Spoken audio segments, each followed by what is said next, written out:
teman-teman, ketemu lagi dengan saya Gusti Wijaya di channel Jamur Tiram. Oke teman-teman, pada kesempatan ini saya akan bahas tentang salah satu cara perawatan backlog jamur tiram ya. Jadi yang teman-teman petani mungkin petani pemula, dia yang sudah backlognya sudah pernah panen pertama, kedua ataupun ketiga, habis itu tumbuh lagi jamurnya agak lama ataupun pertumbuhannya sedikit. Saya punya salah satu tips ya untuk teman-teman yang petani pemula. Jadi bagaimana caranya agar jamur itu tumbuh banyak lagi. Yang di sini yang kita perlukan adalah alat berupa cutter. Kalau saya menggunakan cutter ya. Ada yang menggunakan juga sendok untuk mengerok backlog, tapi saya menggunakan cutter. Kenapa saya menggunakan cutter? Penggunaannya lebih mudah dan walaupun saat melakukan perawatan backlog yang kita kerok itu agak dalam, tapi itu akan membuat pertumbuhan jamur jadi lebih baik, itu menurut saya. Mungkin ada beberapa yang menggunakan sendok. Kalau sendok bagus juga, cuma harus hati-hati agar ketika melakukan pengerokan pada backlog, ketika kerok itu kan keras backlog itu, takutnya ada kerusakan lebih parah lagi menggunakan sendok. Jadi kalau yang menggunakan sendok bagus, cuma harus lebih berhati-hati. Kalau saya menggunakan cutter, jadi lebih mudah, jamurnya pun tumbuhnya akan lebih pasti, dan bagian keras pada backlog akan hilang. Oke, langsung aja saya akan praktekkan cara untuk melakukan perawatan pada backlog yang sudah pernah tumbuh jamur, tapi setelah itu macet ataupun tumbuh jamurnya lama. Oke teman-teman, ayo kita lakukan prakteknya. Oke teman-teman, yang perlu kita lakukan di sini adalah teman-teman mungkin bisa lihat ya backlog saya. Ini adalah backlog saya yang sudah kurang lebih berumur sebulan lah ya, sebulanan jalan lah. Ini kan pertumbuhan jamurnya nggak merata ya, ada yang tumbuh, ada yang enggak. Oh ya teman-teman, ini saya langsung lihat backlognya tanpa melihat orangnya, tak apa-apa ya. Ini yang jadi saya langsung lihat backlognya. Misalkan teman-teman melakukan tips perawatan backlog, itu yang teman-teman perlukan adalah cutter seperti ini ya. Ini sebenarnya cutternya seperti ini ya, yang bisa diisi ulang. Tujuannya apa? Kita lebih hemat. Jadi cutternya kita tetap pakai, tapi isi cutternya ini yang kita ganti-ganti. Jadi ini akan jadi menekan biaya ya teman-teman. Dan cutter ini bisa dipakai lama. Nah, oke. Yang pertama kita lakukan adalah saya melakukan adalah menusuk bagian dalamnya teman-teman. Nah, seperti ini. Jadi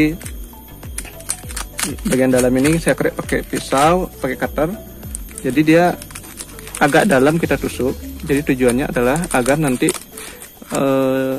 pinhead itu akan tumbuh lagi yang baru dari sini. Teman-teman nggak usah takut atau takut rusak ya backlognya, nggak apa-apa. Yang jelas walaupun backlog ini rusak, tapi bagian lembutnya itu akan terlihat. Jadi biasanya jamur itu tidak bisa tumbuh karena bagian permukaan backlog ini keras, jadi pinhead itu tidak bisa tumbuh. Jadi kita bantu dengan melakukan pengerokan, atau kalau saya pengerokannya pakai cutter. Jadi agar bagian kerasnya itu hilang, jadi dia akan tetap lembab ini bagian dalamnya, dan itu akan mempermudah dia untuk tumbuh jamur lagi.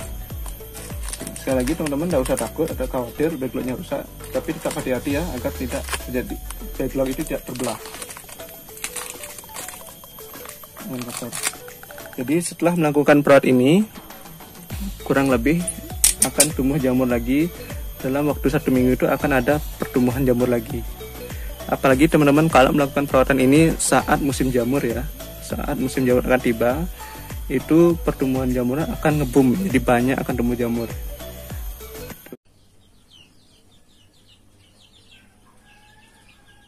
Oh ya teman-teman, ini adalah bekas kerokan dari backlog tadi yang saya lakukan pengerokan ya teman-teman ya.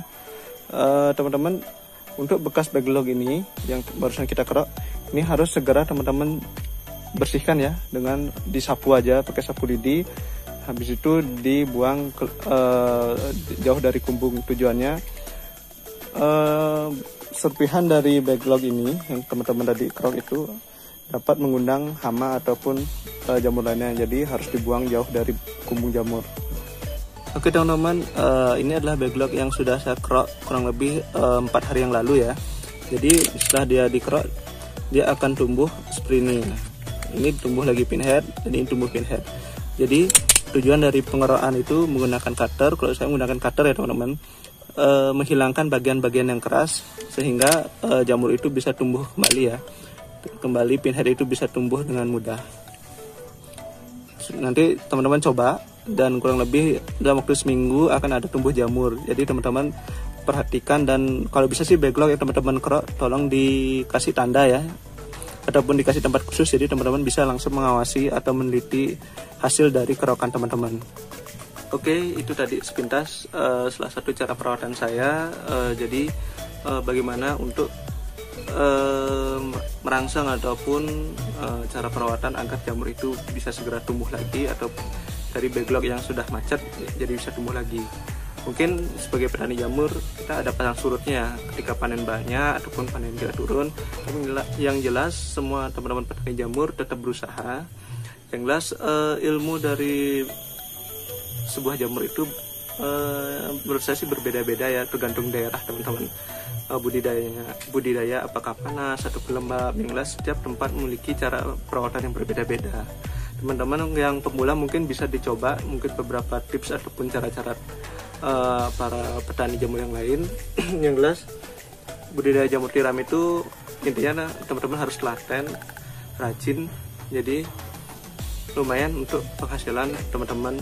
Kalau bisa juga selain menjual jamur tiram mentah, teman-teman bisa menjual hasil dari olahan kuliner ataupun jamur mentah ini teman-teman olah menjadi produk yang lain. Itu akan mendapat hasil ataupun pendapatan yang lebih. Dan pastinya ketika teman-teman membuat hasil olahan dari jamur tiram, pastikan teman-teman punya supplier ataupun hasil produksi kumbung teman-teman dapat mencukupi, agar tidak teman-teman bingung mencari hasil produk dari bingung mencari bahan baku untuk produk teman-teman. Sekian tips dari saya, semoga bermanfaat. Yang jelas semoga teman-teman bisa tetap eksis dalam budidaya jamur tiram dan tetap menghasilkan penghasilan dari budidaya jamur tiram ini. Terima kasih, salam sehat selalu.